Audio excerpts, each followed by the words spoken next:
Back when money was tight and store shelves were bare, your grandparents didn't look to the market for fertilizers. Instead, they found fertilizers in the most unexpected places. Hair from the barber's floor, soot from the chimney, feathers from Sunday's roast. Nothing went to waste. In most cases, these worked better than any artificial fertilizer you'll find today. Here are 20 strange fertilizers that built generations of healthy soil. Human hair. Back in the day, nothing went to waste, not even a haircut. Barbershops in town swept up their floor clippings and often handed them over to your grandparents, who knew exactly what to do with them. Human hair is composed largely of keratin, which contains nitrogen, a critical element for plant growth. When buried in garden beds or mixed into compost piles, hair breaks down very slowly, offering a slow-release form of nitrogen that can feed crops over time. It also helps aerate heavy soils and improves moisture retention when mixed properly. Your grandparents even tucked small bundles of hair around root vegetables to deter rodents who didn't care for the scent. Since hair decomposes gradually, the benefits weren't instant, but they were long-lasting.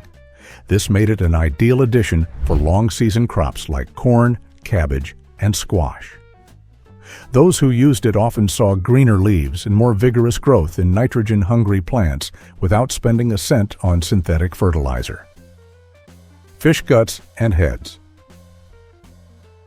Fishing was a common part of life, especially in rural and coastal areas. After a fish fry or a trip to the river, the leftover parts such as guts, heads, bones, and skins were never carelessly thrown away. They were buried beneath tomato plants, corn stalks, or fruit trees.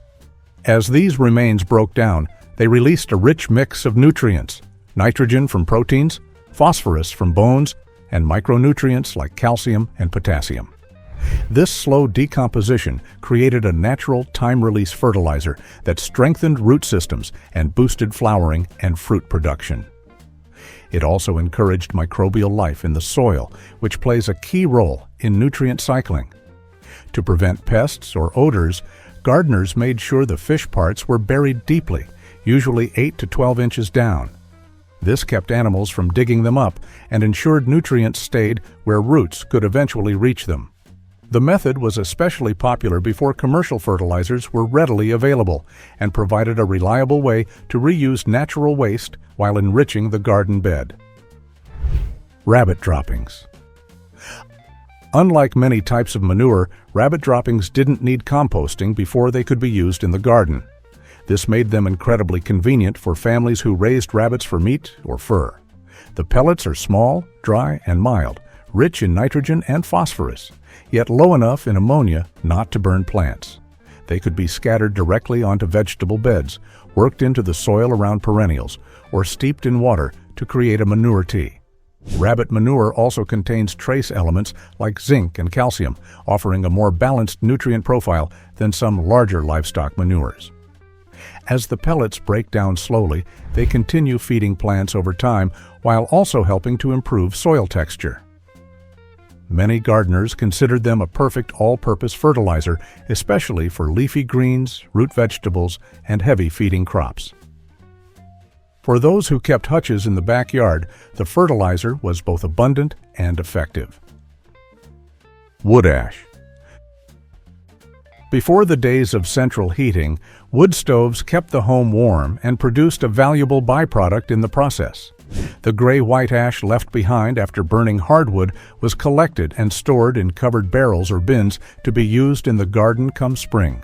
A crucial nutrient for flowering and fruiting crops, and also contains trace minerals like calcium, magnesium, and phosphorus. It also helps neutralize acidic soils, acting similarly to lime. Gardeners used it sparingly, as too much could raise pH levels too high, especially in alkaline soils. It was often sprinkled around plants like tomatoes, beans, and onions. Some people even dusted ash along the base of plants to deter slugs and soft-bodied pests. When mixed into compost piles, ash helped balance overly acidic material like food scraps or pine needles. The key was moderation. Just a thin scattering could make a noticeable difference. Manure tea. Manure Tea was a staple liquid fertilizer for resourceful gardeners who had access to barns, coops, or stables. It was made by placing fresh or aged manure from cows, chickens, horses, or goats into burlap sacks and steeping them in barrels of water for several days. This process steeped soluble nutrients like nitrogen, potassium, and phosphorus into the water, creating a potent fertilizer that could be applied directly to the base of plants. The liquid could be strained and poured into watering cans for weekly feedings or diluted further for delicate seedlings. It was especially favored for fast-growing summer crops like tomatoes, cucumbers, and melons. The nutrients were quickly absorbed by roots, giving plants a visible boost in greening and vigor. In cool climates or poor soil, it acted as a lifesaver mid-season. It also encouraged microbial life, improving soil structure over time. The leftover solids from the steeped bag weren't discarded, they were spread around fruit trees or added to compost. When synthetic fertilizers were either too costly or unavailable, Manure Tea was the go-to choice. A strong brew was easy to make, endlessly renewable, and highly effective when handled with care and regularity. Feathers and poultry waste. Feathers and leftover poultry parts were a quiet secret of many chicken-raising households. After butchering or plucking, nothing was tossed without a second thought. Feathers are made primarily of keratin, which, like hair, is nitrogen-rich and decomposes slowly. When chopped, shredded, or simply layered into compost piles or trench-dug garden beds, feathers provided a long-lasting organic source of nitrogen that gradually improved soil fertility. Gardeners often paired them with faster decomposing materials like green kitchen scraps or manure to balance the carbon-to-nitrogen ratio and accelerate breakdown. Chicken entrails, heads, and bones were similarly useful, buried in deep holes beneath heavy feeders like squash and corn. These animal scraps enriched the soil with phosphorus, calcium, and micronutrients, supporting robust flowering and fruiting. The process also encouraged beneficial fungi and bacteria in the soil. Though decomposition took time, the results were season-spanning and consistent. Poultry waste was especially valuable in regions without access to larger livestock or commercial fertilizer. During hard times, every part of the animal had a use, and the garden benefited from that kind of frugality. As a bonus, the use of feathers and offal helped reduce pests by keeping waste out of open trash heaps. Old leather boots. When a pair of work boots finally gave out, the last thing anyone did was toss them in the trash. Gardeners in the 1930s had discovered that leather, made from animal hide, slowly decomposed into the soil and added valuable nitrogen and organic matter. Worn leather boots, belts, and even scraps of tack were cut into strips with strong shears or hatchets, then buried in trenches across garden beds. As the leather broke down over many months, it enriched the soil much like horn or hoof meal.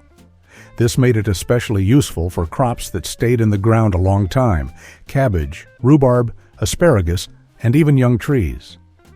Leather also improved the tilth of sandy or depleted soil by increasing its ability to retain moisture and nutrients. In compost heaps, leather scraps slowed decomposition but provided dense, lasting fertility once broken down.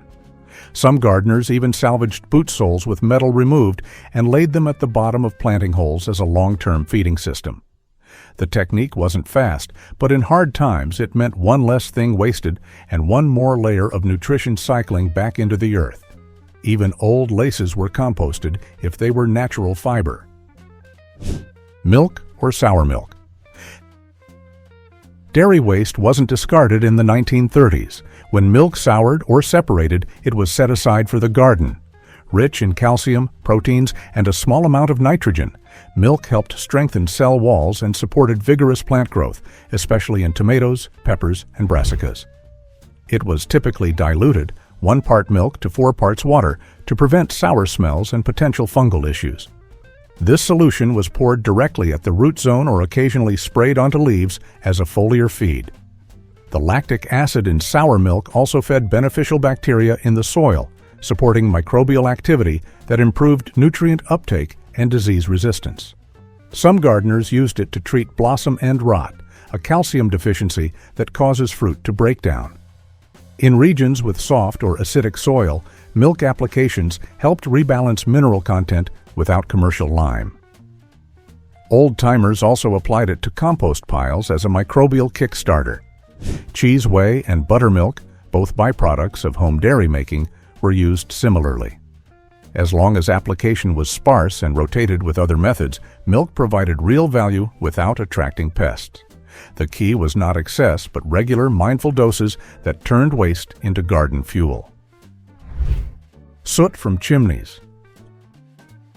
Long before central heating, chimneys were swept regularly, and the soot was never wasted. Collected in tin pails and barrels, chimney soot was spread across garden beds in winter or early spring, especially in areas with acidic soil. It provided a quick source of potassium and trace minerals, supporting strong root development and encouraging flowering in crops like onions, leeks, and potatoes. The fine black dust also helped repel soft-bodied pests such as slugs, snails, and aphids when lightly sprinkled around vulnerable seedlings. In addition, the alkaline nature of soot made it a natural counterpart to acidic composts or peat-heavy soil mixes. Some gardeners blended it with wood ash for a broader mineral spectrum. Soot needed to come from clean-burning wood or coal without added chemicals or treated logs, as contaminants could harm soil. It was not applied to young plants directly, as its concentrated salts could scorch roots if overused. Instead, it was dug into the soil weeks before planting or sprinkled between rows once plants were established. Used with care, soot helped condition the soil and gave it a subtle fertility boost, a fine, black dusting of productivity from winter's warmth. Comfrey Slurry. Comfrey was a common fixture near old garden sheds and compost heaps, and for good reason. With its deep taproots, comfrey mined nutrients from deep within the subsoil, concentrating potassium, calcium, and nitrogen in its leaves. Gardeners harvested the large, fuzzy leaves several times a season, packing them into barrels or buckets and covering them with rain or pond water. After several weeks of fermentation, the resulting liquid, a thick, dark, foul-smelling concentrate, was diluted and poured around the base of plants. This slurry acted as a powerful feed, especially useful during flowering and fruiting stages. Comfrey fed tomatoes, cucumbers, beans, and fruit trees better than most store-bought fertilizers of the time. The leftover leaf pulp was added to compost piles or used as mulch. As it broke down quickly, comfrey also helped speed decomposition when layered with carbon-heavy materials like straw or sawdust. Some gardeners planted comfrey near compost bins to chop and drop regularly, accelerating breakdown of other organic matter. Even after the slurry was gone, the roots regenerated fast, ensuring a constant supply. In poor soils or remote locations, comfrey provided one of the most reliable, homegrown fertilizers available. Rotten logs and forest litter. Gardeners who lived near woodlands knew the value of a rotting log. Old, decaying wood collected from forest floors was rich in fungi, humus, and slow-release carbon that nourished tired soil. Broken branches, mossy bark, and leaf mold were dug into garden beds or added to compost piles to introduce beneficial microbes and long-lasting organic matter. These materials didn't just feed the soil, they changed its structure, improving drainage in heavy clay and water retention in sandy areas. Mycorrhizal fungi, naturally present in forest litter, formed symbiotic relationships with plant roots, enhancing nutrient absorption and boosting disease resistance. Some gardeners buried chunks of log directly under squash mounds and tomato rows, where they slowly decomposed and acted like sponges, holding moisture through dry spells. Forest litter was especially useful in rebuilding exhausted ground that had been overworked or left bare. Rather than hauling in expensive supplements, a few wheelbarrows of woodland debris could rejuvenate a garden bed for years. Care was taken to avoid diseased wood or invasive species, but otherwise, this was one of the most sustainable and time-tested fertility secrets. It mimicked nature's own system, layered, living, and constantly renewing. Crushed eggshells. Eggshells were never thrown away in a 1930s kitchen. Every shell was rinsed, dried, and saved in a tin or paper sack near the stove. Once enough had accumulated, they were crushed by hand or ground with a mortar and pestle, then sprinkled around the garden. Eggshells are nearly pure calcium carbonate, making them a valuable addition for preventing calcium deficiencies, especially in crops like tomatoes, peppers, and eggplants. Without adequate calcium, these plants suffered from blossom end rot, a frustrating disorder that ruins fruit from the inside out. The slow breakdown of eggshells ensured a long-term release of nutrients without overwhelming the soil.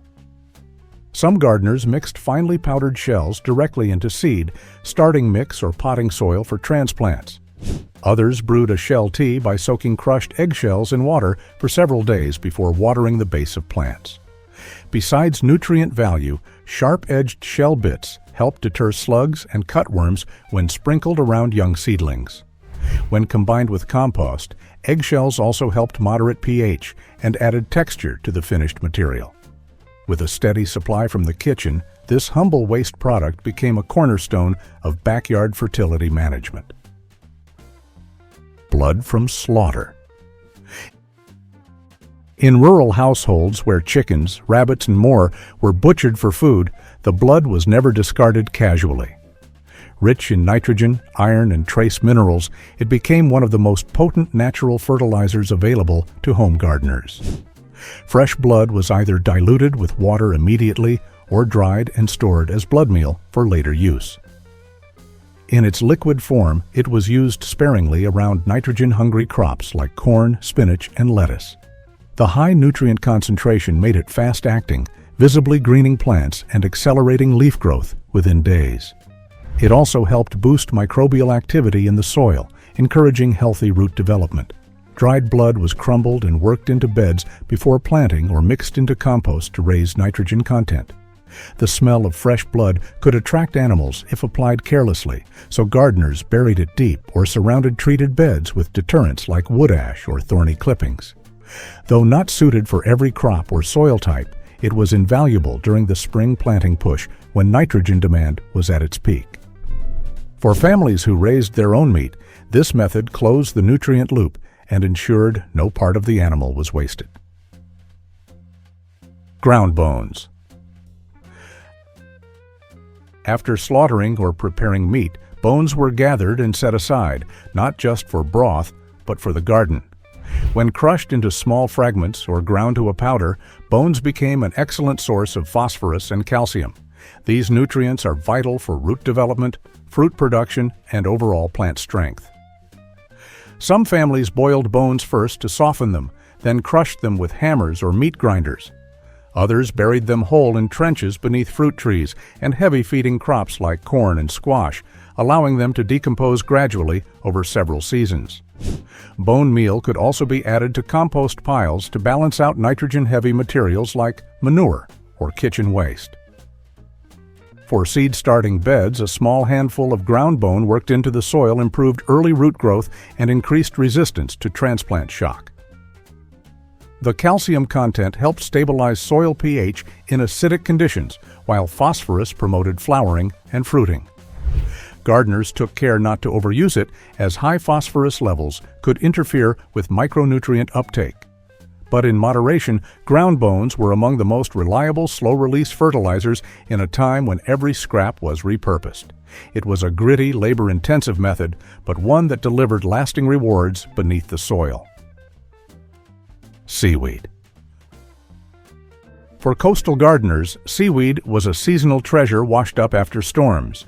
Collected in wicker baskets or gunny sacks, it was brought home, rinsed of salt, and spread directly onto garden beds or worked into compost piles. Seaweed contains a rich mix of potassium, magnesium, calcium, and micronutrients, as well as naturally occurring plant growth hormones like cytokinins.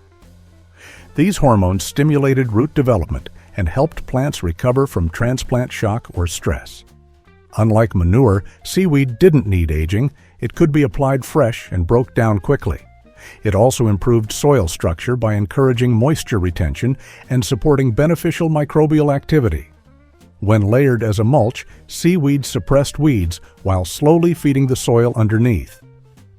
Some gardeners steeped chopped seaweed in barrels of water to create a liquid feed similar to compost tea, useful for foliar sprays or root zone applications.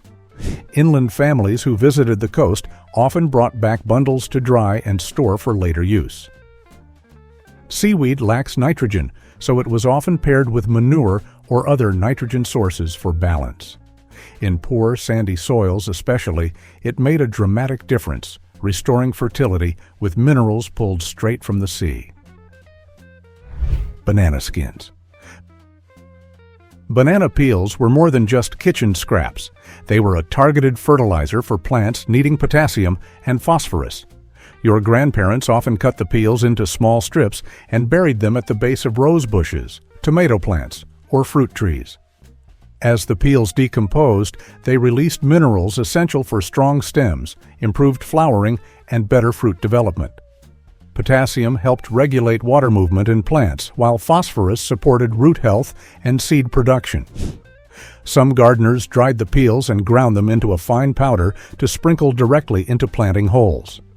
Others blended them with water to create a slurry that could be poured around thirsty crops during bloom cycles. Banana skins break down relatively quickly. They provide a near-immediate boost without lingering waste. In cooler climates, peels were often added to compost piles to balance out high nitrogen greens and add soft organic texture. Their sugar content also fed beneficial microbes, accelerating decomposition in garden beds. Though not complete fertilizers on their own, banana skins were a clever and consistent supplement in a system built on making the most of every household scrap. They were quietly powerful, hiding serious plant food in a humble package. Molasses. Molasses were used for different reasons and wasn't applied for its nutrients directly, but for what it fed beneath the soil. Rich in simple sugars, iron, and trace minerals, molasses acted as a stimulant for microbial life. When diluted, usually 1 tablespoon per gallon of water, it was poured into garden beds or compost piles to feed beneficial bacteria and fungi. This microbial bloom made nutrients more available to plants, improved soil texture, and accelerated compost breakdown. Gardeners used it in tandem with other fertilizers to amplify their effectiveness. For example, molasses paired with manure tea gave crops an extra jolt of activity, especially during early growth or flowering stages. It was also mixed into foliar sprays with liquid seaweed or Comfrey Slurry to help nutrients stick to leaves and absorb better. Blackstrap molasses, a byproduct of sugar refining, was most often used due to its mineral density and lower sugar content. While too much could attract ants or ferment in the soil, careful use made it a powerful underground booster. In hot summer months, it was especially prized for helping sandy or depleted soils regain life. The goal wasn't sweetness, but feeding the microscopic workers that turned lifeless dirt into a thriving ecosystem. Old wool and yarn scraps. In households where sewing, knitting, or sheep rearing were common, wool scraps had a second life beyond the workshop. Natural wool, whether from worn-out garments, shearing remnants, or leftover yarn, was tucked into garden beds and compost piles as a slow-decomposing source of nitrogen.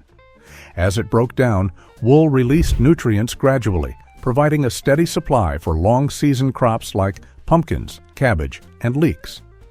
The fibrous texture of wool also improved soil aeration, especially in heavy clay. Some gardeners soaked wool in water first or shredded it for faster decomposition.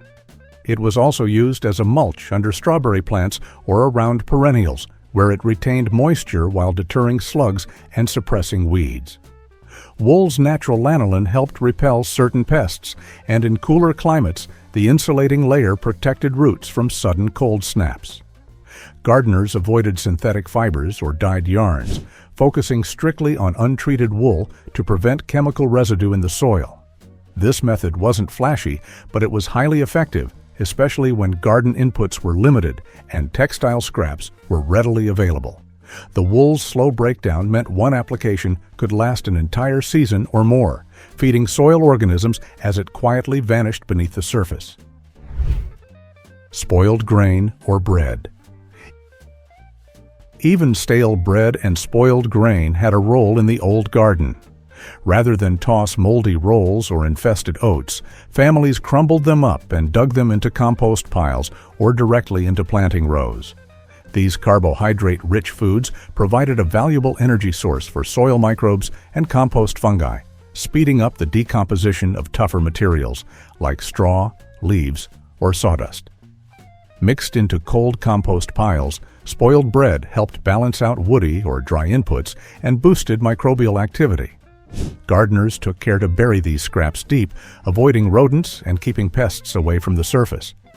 Some went a step further, pre-soaking dried bread in warm water to create a slurry that could be poured into the bottom of planting trenches. In cool spring soil, this soft food fed microbial life just as planting began. Spoiled grain was often used under squash hills or melon mounds, where its fermentation enriched the soil beneath large, hungry plants. While not high in direct nutrients, these materials jump-started the biological engine underground. In a time when no scrap could be wasted, even yesterday's crumbs were viewed as fuel for tomorrow's harvest. Epsom salt. Found in nearly every 1930s medicine cabinet, Epsom salt was also kept in the garden shed. Chemically known as magnesium sulfate, it supplied two key elements: magnesium, which supports chlorophyll production and improves nutrient uptake, and sulfur, essential for protein synthesis. Gardeners dissolved a tablespoon or two in a gallon of water and applied it to plants showing signs of magnesium deficiency: yellowing between leaf veins, curled foliage, or poor fruit set. Tomatoes, peppers, beans, and roses all responded well to Epsom salt treatments during key growth phases. It was also used as a foliar spray, allowing direct absorption through the leaves. In heavy clay soils or regions with frequent rainfall, magnesium could leach out quickly. Epsom salt provided a fast, accessible remedy. Mixed into planting holes or side-dressed mid-season, it supported deeper green foliage and better blooming. However, gardeners were careful not to overdo it, as excessive magnesium could interfere with calcium uptake. Used strategically, Epsom salt offered a store-bought solution in an era that prized self-sufficiency. It was one of the few minerals both affordable and effective, bridging the gap between homemade amendments and emerging scientific methods in soil care. Which of these natural fertilizers would you try in your garden? Let us know in the comments below. See you in the next one.